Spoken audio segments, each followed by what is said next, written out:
जी अस्सलाम वालेकुम। कैसे मिजाज हैं? ठीक ठाक हैं सर। यूएई के अंदर ना तकरीबन कोई 16 से 18 लाख के करीब पाकिस्तानी जो है ना वो मुकीम थे। मतलब एक्सपैट्रिएट्स की अगर आप बात करें तो ये सेकंड लार्जेस्ट है यूएई के अंदर, दुबई, अबू धाबी और शारजा के अंदर भी। लेकिन ये अमेरिका, ईरान, इसराइल की वॉर के अंदर पाकिस्तान का जो सालसी का किरदार था, या जो ईरान को लेके जो ईरान ने हमले किए अमेरिकी अड्डों के ऊपर यूएई के अंदर और दीगर ममालिक में, तो उसके ऊपर पाकिस्तान का ख़ास डांस ना आना, ये जो यूएई को कुछ ख़ास पसंद नहीं आया था। उसके अलावा भी और भी बहुत सी फॉल्ट लाइन्स हैं, लेकिन करंटली हम देखते हैं कि सिचुएशन जो है वो बद से बदतर होती गई है। और अब नतीजा यहाँ पे ये पहुँच चुका है कि 15,000 के करीब यूएई ने जो पाकिस्तानी हैं उनको डिपोर्ट कर दिया। उनको कोई 24 से 48 घंटे का नोटिस दिया जाता है, रीज़न जो कुछ भी दे दिया जाता है कि आपके पेपर्स में इशू है जी, फ़लाँ डॉक्यूमेंट आपका पूरा नहीं, वीज़ा के अंदर ये मसला एक्स वाई की, और कहते हैं आप चले जाएँ। रिपोर्ट्स ये सजेस्ट करती हैं कि ये सारे वो लोग हैं जिनके नाम हसन, हुसैन, अली, अहले तशी कम्युनिटी से जिनका बज़ाहिर ताल्लुक़ रखता है। तो इस चीज़ को मैंने ना कंफर्म करने के लिए अपने एक दोस्त को भी फ़ोन किया, वो भी दुबई में मुकीम होते हैं, एंड उन्होंने मुझे बताया कि यूल बी सरप्राइज्ड कि आप जो मेरे से सवाल पूछ रहे हैं कि अभी परसों उनके ऑफ़िस के अंदर से भी उनके एक दोस्त को बुला के फ़ायर किया गया और फिर डिपोर्ट किया गया है 48 घंटे के नोटिस के ऊपर, और उनका नाम उन्होंने बताया असद जैदी। तो ये वाला मामला चल रहा है। इसी सारी सिचुएशन को डिस्कस करेंगे। आप लोगों से दरख्वास्त है कि अगर आप लोगों ने चैनल को सब्सक्राइब नहीं किया हुआ तो प्लीज़ वो कर लें, as it helps us in running the show. अच्छा जी, सबसे पहले स्केल देखते हैं और स्टेटिस्टिक्स को देखते हैं हम ओवरऑल के जी, डिपोर्टेशन के कितने जा रहे हैं। वो कहते हैं अब तक कितने इंडिविजुअल्स हैं जो डिपोर्ट हो चुके हैं, उसका नंबर मैंने आपके साथ शेयर किया। तकरीबन जो है वो 15,000 के करीब पाकिस्तानी नेशनल्स हैं जिनको डिपोर्ट कर दिया गया है। वो कहते हैं इससे फैमिलीज़ जो इम्पैक्ट हुई हैं वो तकरीबन 5,000 के करीब फैमिलीज़ हैं। कहते हैं डेली फ्रीक्वेंसी के एतबार से अगर आप इसको देखें ना, तो कहते हैं आई विटनेसेस बताते हैं कि डिटेंशन सेंटर के अंदर तकरीबन जो है ना 100 के करीब रोज़ लोगों को डिपोर्ट किया जाता है। और डिपोर्टीज़ जो हैं वो लॉन्ग टर्म रेजिडेंट्स थे जी, और यूएई में भी रहे 10 से 25 साल तक यूएई रहते थे, उनका भी ख्याल नहीं किया गया। और गवर्नमेंट एम्प्लॉयज़ हों, एस्टैब्लिश बिजनेस ओनर्स हों, doesn't matter, you just have to go. ये ताल्लुकात इस हद तक ख़राब हो गए। अब जिसका इस सारी सिचुएशन के प्राइमरी ड्राइवर्स हैं या जियोपॉलिटिकल जो इसकी रीज़निंग है वो तो मैंने आपके साथ इनिशियली भी शेयरिंग की, लेकिन ईरान का जो इसके ऊपर हमला था और पाकिस्तान का उसके ऊपर जो एक खामोशी इख्तियार की पाकिस्तान ने, कदर बेहतर रोल जो निभाया जो हम लोग समझते हैं, उसने इस सारी टेंशन को थोड़ा सा स्पीड अप किया, इसका कैटलिस्ट का इसके अंदर किरदार अदा किया। अब इसमें नुकसान इससे क्या हुआ?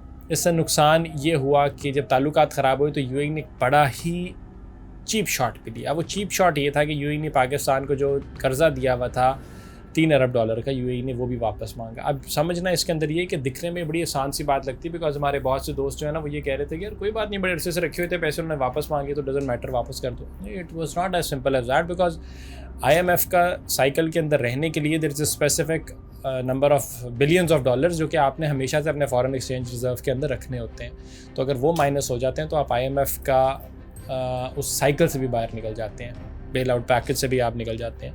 तो इस टाइम सऊदी अरेबिया ने आके हमारी मदद की, अदरवाइज़ ये तो बड़ी एक चीप शॉट थी जो कि यूएई ने ली थी, और ये एक इकोनॉमिक कोर्जन थी उनकी जानिब से जो आई थी। उसके अलावा शिफ्टिंग लेबर प्रेफरेंसेस के अंदर ना हमने देखा है कि इंडिया का जो प्रेफरेंस है यूएई के साथ और उनका ताल्लुकात हैं वो और बढ़ के सामने आ गए हैं।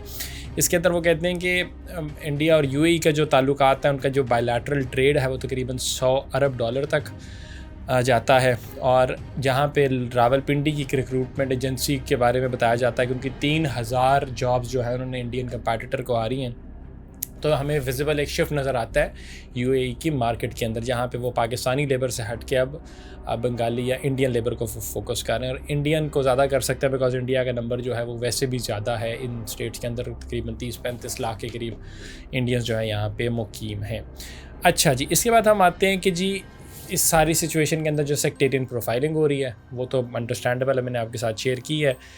जो आपके नाम हैं अली, हसन, हुसैन, इन नामों को टारगेट किया जा रहा है, उठाने की कोशिश की जा रही है, बायोमेट्रिक ट्रैकिंग की जा रही है। वो कहते हैं कि जी एलिगेशंस हैं कि यूएई जो है ना बायोमेट्रिक फिंगर डाटा जो है वो भी कलेक्ट कर रही है, और जो शिया मॉस्क है, ये इमाम बारगार्स हैं, और उनको वहाँ से आइडेंटिफाई करके इंडिविजुअल्स को उनको किक आउट कर रहे हैं, और सिक्योरिटी पैरानोया जो है ना वो रूज पे पहुँचा हुआ है। तो यूएई ने अब रिसेंटली जी अपनी इंटरनल सिक्योरिटी थ्रेट्स जो है, जो ईरान लिंक्ड सेल से, उसको भी अलेजिडली जी अनकवर करने की बात की है। उन्होंने कहा है कि जी आप रेजिडेंट्स को, कि आप कोई भी सस्पिशियस एक्टिविटी हो तो उसको रिपोर्ट करें।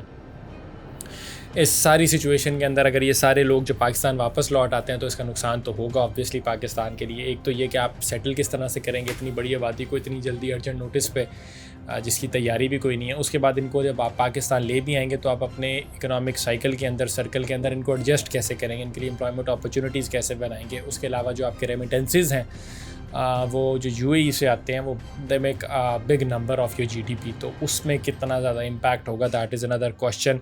आपके एसेट्स जो हैं, जो डिपोर्टीज़ हैं ना, वो ये भी रिपोर्ट करते हैं कि हमारे एसेट्स जो वहाँ पे थे वो फ्रोज़ कर दिए गए, यानी we have been returned home, turned back with frozen assets and nothing in hand, so that is another issue. और अप्रॉक्सीमेटली एक रिपोर्ट बताती है कि 47,000 के करीब पाकिस्तानी ओन्ड बिजनेसेस ने जो कि रजिस्टर्ड थे यूएई के अंदर, उनका क्लोजर हो चुका है या they are being force to transfer.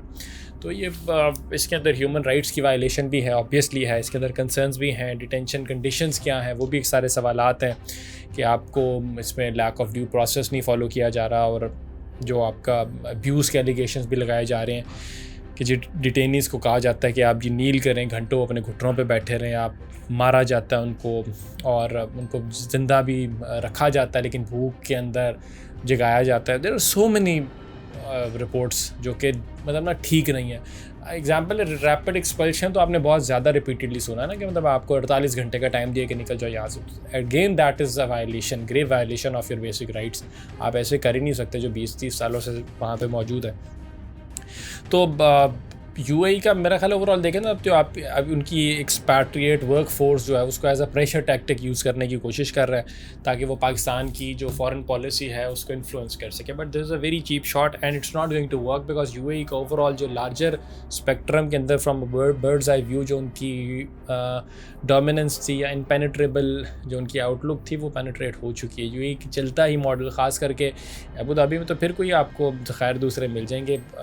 Dubai तो स्पेसिफ़िकली वो एक क्या मैं कहूँ, एक बलून था जिसके अंदर सिर्फ टूरिज़्म उनका चलता था। वो बड़े बड़े महल्लात और एम्पायर्स और वो स्काई स्क्रेपर्स जो है वहाँ पे तो था ही सारा ये कि गोरे का पैसा लाओ, ज्यूज़ का पैसा लाओ, और वो पैसे ला के आप इन्वेस्ट करवाओ और चलाओ। वो तो सारे वहाँ से जा चुके हैं। There is no making them return back, it's not going to be possible. And specially considering कि आप वहाँ पे लोगों को जितना मर्जी फोर्सफुली कह लें कि आप लोगों ने रिपोर्ट नहीं करना, बट पीपल स्टिल रिपोर्ट। अभी भी right now when I called a friend of mine to ask के क्या सिचुएशन है, तो पीछे से ना एक उसके फ़ोन पे सायरन बज रहा था ना, देखिए क्या चल रहा है जाके। तो उसने कहा यार ये अलर्ट है, फिर बंद हुई थी हफ्ता 10 दिन, अब फिर अलर्ट शुरू हो गई है। तो उसने मुझे कोट एंड कोट उसने मैसेज लिखवाया था कि उसके ऊपर क्या लिखा होता है कि टेक शेल्टर यू में, उसके बाद टेक शेल्टर के मैसेज चल रहे थे, थोड़ी देर बाद मैसेज आया था यू में रिज्यूम योर नॉर्मल एक्टिविटीज़। तो इस तरह के मैसेजेस, ये हालात के अंदर, ये अगर इनको लगता है कि इनका टूरिज़म सर्वाइव या सस्टेन कर सकता है तो दैट्स हाईली अनलाइकली, वो कर ही नहीं सकता। जितने भी इन्वेस्टर से, यानी जंग के शुरुआत के दिनों के अंदर 2 दिनों के अंदर 100 अरब का नुकसान हो रहा था, तो उससे आप अंदाज़ा लगा सकते हैं कि क्या ही इनके हालात और मुस्तकबिल है। तो it is a dying economy. ये बहुत से लोगों के जो ख्यालात थे कि it's going to stay there for eternity, ऐसा हो नहीं रहा। लेकिन डाइंग डाउन, नीचे गिरते गिरते जिस एतबार से ह्यूमन राइट्स की वायलेशन कर रहे हैं, दैट इज़ नॉट जस्टिफाइड। जो भी आपकी एक्सपैट्रिएट वर्कफोर्स होती है उसको as a pressure tactic use आप नहीं कर सकते, दैट्स अनजस्टिफाइड। वहाँ पे हर इंसान के बुनियादी इख्तियारात और हकूक़ हैं, आप उन्हें उनको फॉलो करना है। पाकिस्तान के लिए आप इसको फॉरेन पॉलिसी फ्रंट पे कितना को प्रेशर टैक्टिक के तौर पर इस्तेमाल कर लोगे, it's not going to make much of a difference. लोग वापस आके फिर भी कहीं ना कहीं पर एडजस्ट हो जाएंगे। हमने अफगानिस्तान के इतने ज़्यादा लोगों को यहाँ पर पूरी 3 नस्लों को ठहराया है, तो हम अपने लोगों को तो वापस बुला के कोई ना कोई काम धंधा करवा ही लेंगे।